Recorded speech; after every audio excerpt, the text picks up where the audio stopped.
आणि आता पाहणार आहोत सविस्तर बातमीपत्र। काँग्रेस नेते राहुल गांधी त्यांचे दिल्लीतील 12 तुघलक लेन निवासस्थान हे आता रिकामं केलं जात आहे। खासदारकी रद्द झाल्यानंतर राहुल गांधी यांना लोकसभा सचिवालयानं बंगला रिकामा करण्यासाठी 22 एप्रिलपर्यंत मुदत दिली होती। राहुल गांधी यांना द्वेषपूर्ण भाषण प्रकरणी न्यायालयानं 2 वर्षांची शिक्षा सुनावली।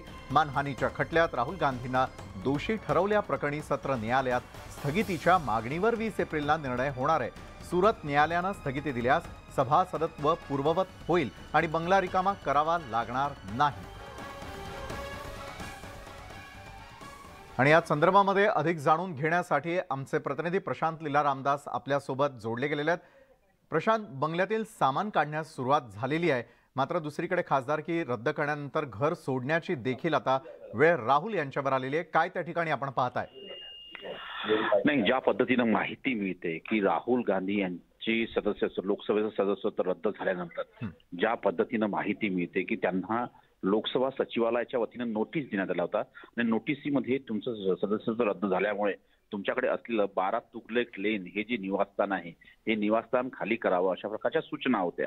त्या सूचनेच्या आधारावरती निर्णय घेत आता राहुल गांधींनी आपल्या घरातील सामान हलवायला सुरुवात केलेली आहे। आणि महत्वाचं म्हणजे 2 ट्रक तिथून सामान घेऊन जाताना आपल्याला दृश्यात पाहायला मिळत आहे। सोबतच जर ही माहिती आहे की राहुल गांधी या घरातून ते थेट आता सोनिया गांधींच्या घरामध्ये काही दिवस राहणार आहे, जोपर्यंत कोर्टाचा निर्णय येत नाही। येत्या 20 तारखेला पुन्हा एकदा या संदर्भात सुनावणी होणार आहे।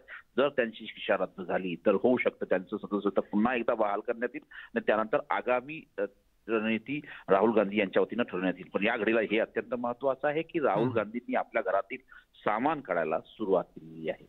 नक्कीच धन्यवाद प्रशांत, आपण दिलेल्या या सविस्तर माहितीसाठी।